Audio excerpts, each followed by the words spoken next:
Assalamualaikum warahmatullahi wabarakatuh. Perkenalkan, nama saya Mita Yuliani, nomor induk mahasiswa 1951759 dari Prodi Akuntansi. Di sini saya akan menjelaskan tentang akuntansi piutang. Akuntansi piutang yaitu piutang muncul sebagai akibat dari adanya penjualan barang secara kredit yang dilakukan oleh perusahaan.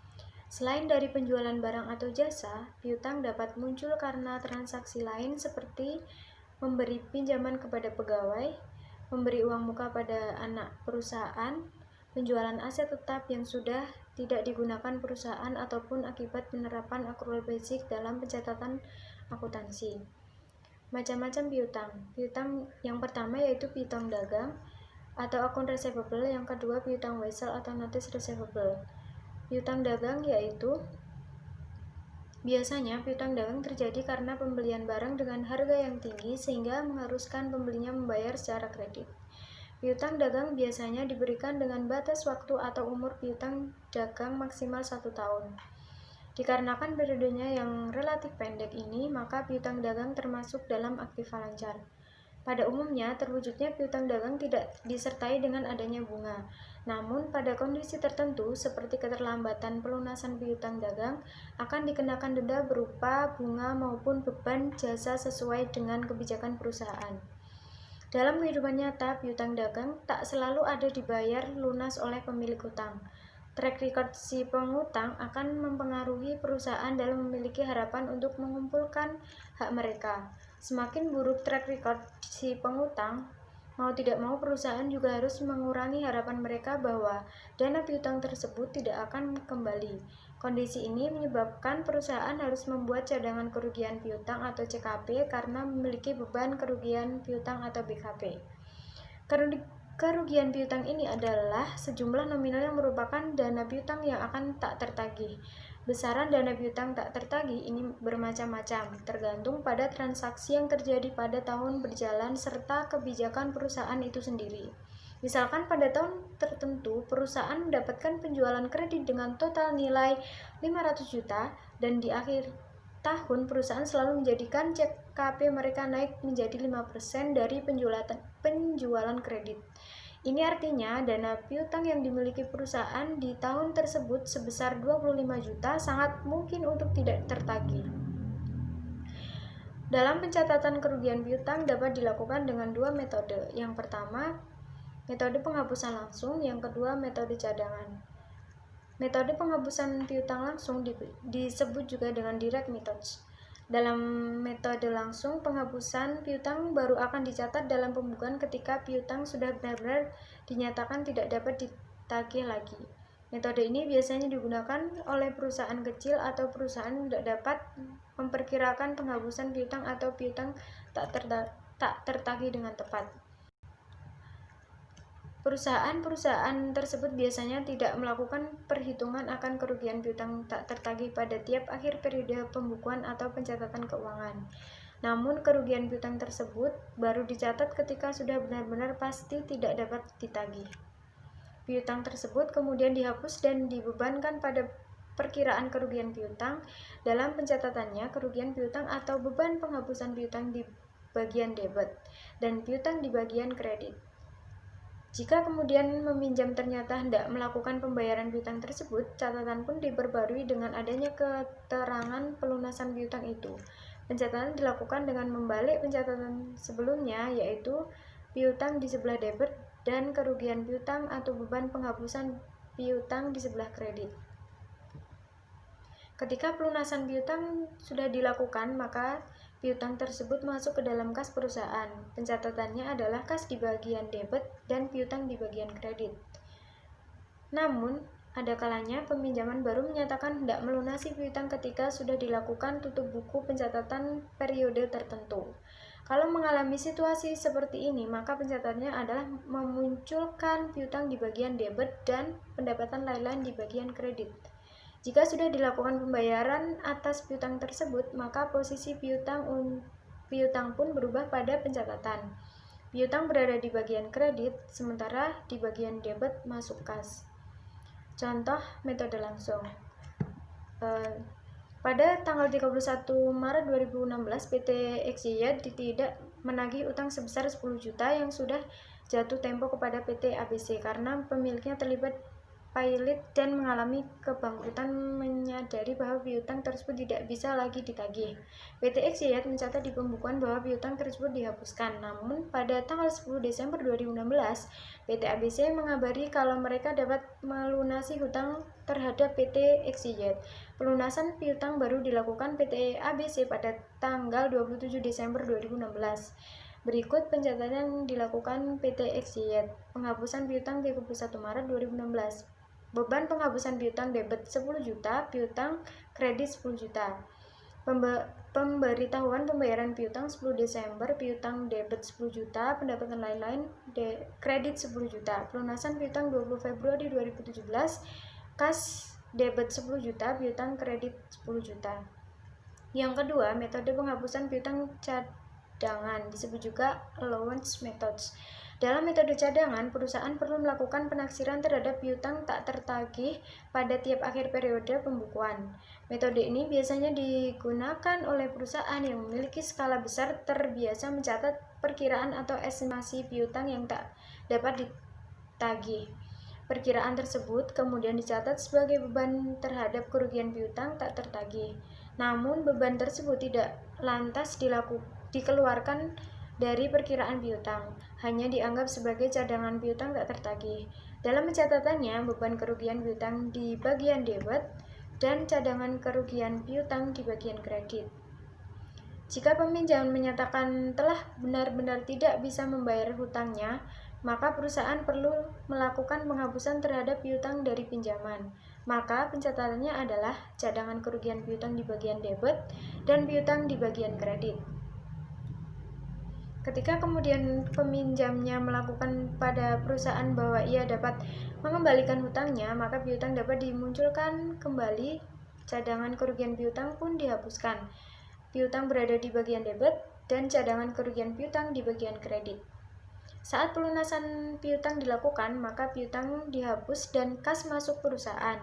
Kas berada di bagian debit dan piutang di bagian kredit. Contoh metode cadangan. Pada tanggal 29 November 2015, PT XYZ memiliki estimasi bahwa PT ABC yang sedang dililit pailit tidak akan dapat membayar hutang mereka.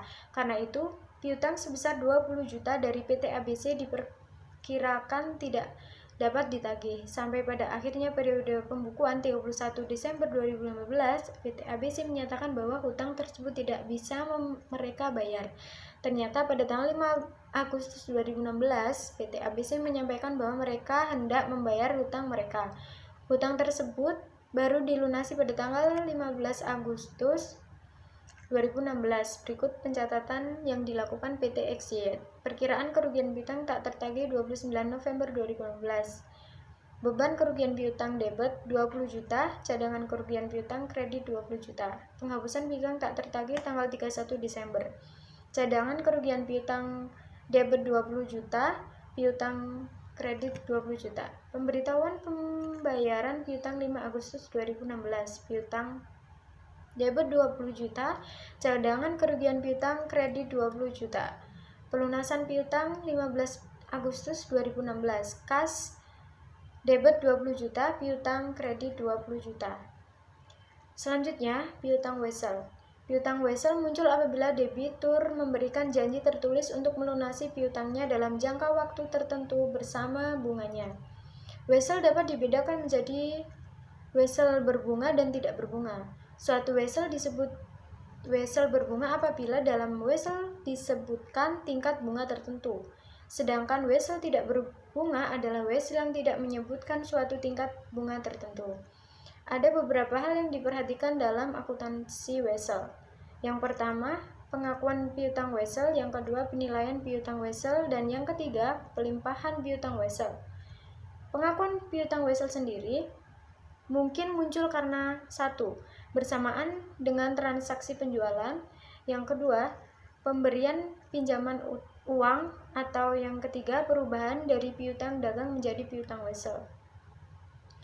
Penerimaan dan penyelesaian wesel. Contohnya, PT Jojo pada tanggal 1 Januari 2018 menerima selembar proses dari CV Bobo dengan nominal 10 juta bunga 6% dan jangka waktu 3 bulan. Dalam hal ini, bunga selama jangka waktu wesel akan berjumlah 150.000 dan nilai jatuh wesel adalah 10.150.000. Perhitungannya adalah seperti berikut ini. Bisa disimak. Yang kedua, pengalihan piutang wesel. Sebagai contoh, misal pada tanggal 1 Agustus 2019, PT WDI menjual barang kepada CV Pol sebesar 10 juta dengan menarik wesel atas penjualan tersebut.